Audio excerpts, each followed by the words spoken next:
9:15 on the morning show with Jeff and Will. We are back on this fine Monday morning, pretty cloudy Monday morning. And joining us as she does every Monday at this time, all the way from the Rockland County Business Journal, it's Tina Traster. Good morning, Tina. How are you this morning? Good morning, everybody in Rockland County. What a beautiful where I am. Beautiful day. It's beautiful. It's just a little, chilly this morning, I might say. A little chilly, but those maples are flaming, and it just fills you with those good October feelings. Yeah, I hope so. So we're going to talk today about the proposal for Letchworth Village. It's interesting that a year ago, very narrowly, the good folks of Stony Point had said no to a development and a pretty hard contract. The town had planned to sell the land, some 30 acres or so, or 26 acres, along with the golf course, to a local businessman who really had no chops as a developer. And in that deal, there was, sort of a sense that, well, there will be a hotel or a convention center. It wasn't specific. It never came along with site plan or anything that was very specific. And also, it was a hard contract to sell. So a year ago or so, a lot of doubt was sown, and that deal kind of went off the rails, and the voters said no.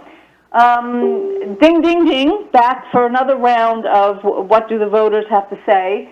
Come November 8th, there will be a referendum on the ballot in Stony Point. Now, this time around, it's sort of a diametrically opposite situation. There is a Westchester-based developer, Hudson Park Group, with very, very specific plans that include 460 housing units, although at least half of those are senior housing, 55 and older, and then a portion of that is also memory care. And the difference, there's a few major differences here. One is that the sale does not include the golf course, so that's taken off the table. Number two is the site plan for this and the specifics of this, as well as the promised benefits, which include a new $1.1 million rec center and also a trail around Secor Pond that hooks up to Veterans Memorial Park. Those are specifically outlined in this proposal. But also, really the major difference is that this time around, the town, Stony Point, has signed what's called an MOU, or a Memorandum of Understanding. And all that does is it gives them the ability to further negotiate with this developer. So if Stony Point voters say, yes, we're interested in once and for all developing this land where these fallow buildings have been deteriorating for 20 years, the town officials have the ability to get into the details of a contract, plus with many public hearings along the way for residents to weigh in on what they do or do not want. So the Memorandum of Understanding is much looser. It leaves much greater flexibility. It allows time to answer questions down the road. It does not bind the town, nor does it bind the developer, for that matter. It gives them the ability to negotiate for this $3.1 million purchase for these lands. Like I said, that is a very different situation than the hard contract of the first effort to sell this off to a developer.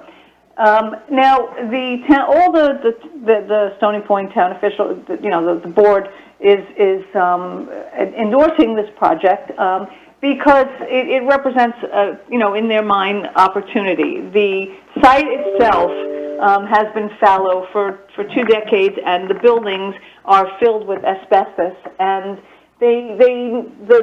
part of the developer's package here is to take down these buildings. Now, I believe there are about 8 buildings or so, and at roughly an estimate of $1 million a building to take down, that is on the shoulder of the developer, and that's something that has been promised, in the MOU.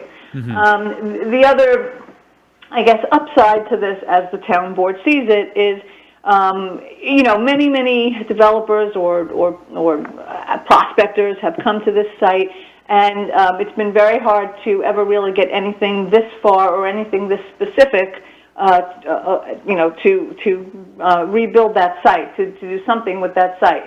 But there's also going to be a sensitivity to open space. There will be, as I said, a trail around the pond and a new rec center, and the trail will hook up to Veterans Field and the dog park, and also there's going to be a new courthouse in the Kirkbride building. So there are some add-ons to the project.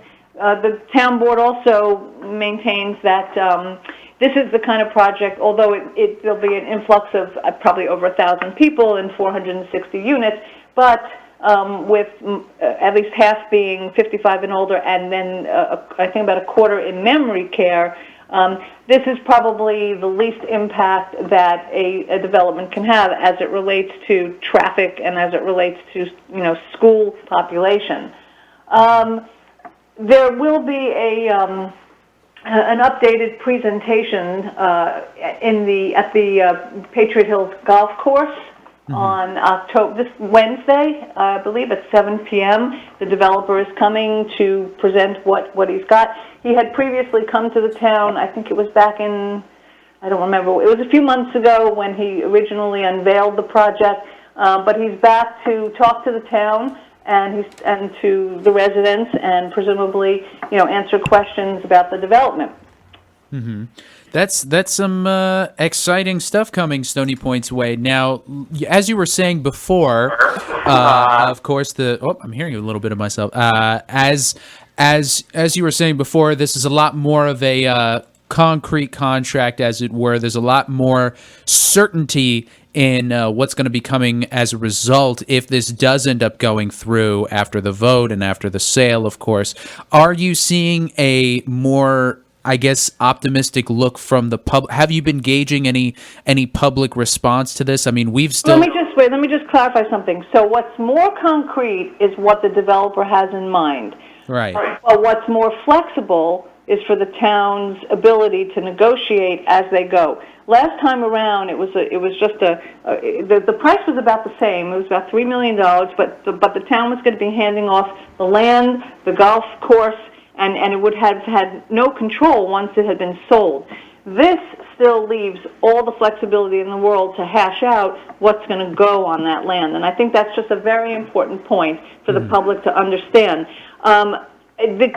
I'm going to answer your question with a question, in a sense, which is, I don't know if there's been enough information out there for people to understand what they're voting on with this referendum, and that's down to the town officials and the supervisor and the developer to be able to communicate what I'm explaining today, mm-hmm. which is the subtle difference between the town having first been asked to vote to approve a contract that was sort of like a done deal, as opposed to this being giving the town officials the green light to move forward with this memorandum of understanding that authorizes them to sell, but with the understanding that the MOU is more like a starting point rather than a fait accompli. So it's an important, subtle distinction, and it requires.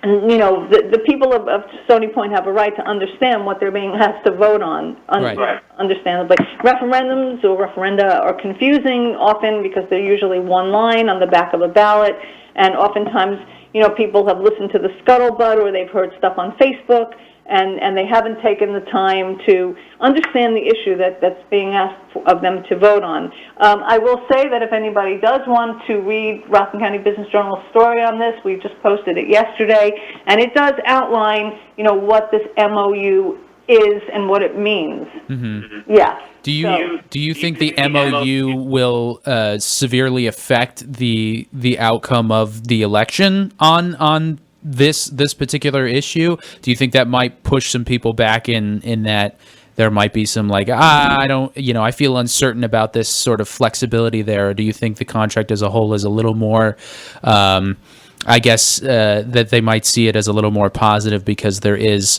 a little more certainty in some respect, I'll say, instead of saying that it's entirely concrete? No, I think it works in the opposite direction here. I think, like I said, when I started, this is sort of a diametrically opposite situation. There was a hard contract originally to sell it, but the developer at the time, really didn't have. If he had a hotel operator, that was never communicated. It was just a vague notion of a hotel, maybe a convention center. I think there was some housing. It was just nothing specific about it, and I think that was a hard thing for people to envision because they really just didn't know what was slated for that site, not concretely, and it left too much questioning open to, but what if? Now, in this case, you have a veteran developer who's done this sort of development in many places in Westchester and elsewhere. He's got a track record. So in this case, there are renderings and there's a website. People can see what is planned, but they can also take comfort in knowing that the town has plenty of latitude to continue negotiating with what they need and what they want with regard to infrastructure and roads and open space and the recreation center and even there's just even one other issue that I have seen some chatter about, which is that there's some chatter about the developer is promising essentially $2.1 million worth of a new rec center, which is estimated at $1.1 million. The upgrade there's some upgrading on the golf course, and there's also the courthouse at Kirkbride. Okay, so there's some chatter about, what if that runs over? Then the town's going to be, going to have to negotiate downward. But that is not true. What's true is that it's an open negotiation. Everything is on the table. The developer may have to put in more, or the town may have to adjust the price. The point is that there's flexibility and it's open. But unless the developer satisfies the town, the developer won't get the green light. Mm-hmm. So there's more parity this time around, and more. I think the bottom line here, and I think that this should comfort Stony Pointers, is if they trust their government, and maybe that's the if. But if they trust their government, the government remains much more control over the fate of this project as it moves forward, assuming the Stony Point residents say, okay, we trust the government, we understand the benefit of tax ratables and development on a site that's been hulking for 20 years. If people entertain the notion that that they always want to keep this space just as it is, that's a different sort of choice. But I guess that's pretty much the outline of where this stands. And if people feel confused about it, I really do urge them to pop onto Rockland County Business Journal, take a read, and come to the meeting on Wednesday night where the proposal will be unveiled, and they'll have a chance to meet the developer and see his plans. And are you confident? I mean, I don't know if you have any, sort of insight into how the meeting is planned on being conducted, but do you feel confident in that the meeting will offer up a sufficient amount of information for the prospective voters and residents that do end up attending the meeting on Wednesday? I certainly think that's the goal. The developer has created a website, so people can access that website actually through. I think they posted it on the town site, but it's also in my story. The website at least shows the development, and it outlines everything that the developer is promising. In terms of additional questions that people have, I think that the developer, so long as it remains a civil environment, will endeavor to answer questions that are reasonable questions. So we'll have to see how that goes. It's his meeting. This is not a meeting that is controlled by the town. So I don't know what this particular developer is like in a situation like this, but I think as long as everything remains respectful and non-confrontational, and if the questions are reasonable, and people behave in a civil manner, then I suspect that there will be an opportunity for more insight and clarification on the project. I mean, that's fair. That's what voters are entitled to. And that meeting will be coming up, I believe it's tomorrow. This Wednesday. It's Wednesday. Wednesday, Okay. October 12th. Very good. Thank you so much, Tina, for joining us as always. The website, rcbizjournal.com. Check it out. Sign up for some newsletters and give us a call and talk to us about some of the articles you read if you want to, anytime you want, our dear listeners. Thank you so much to Tina Trasser for joining us as well. Thank you, Tina. Okay, talk to you next week.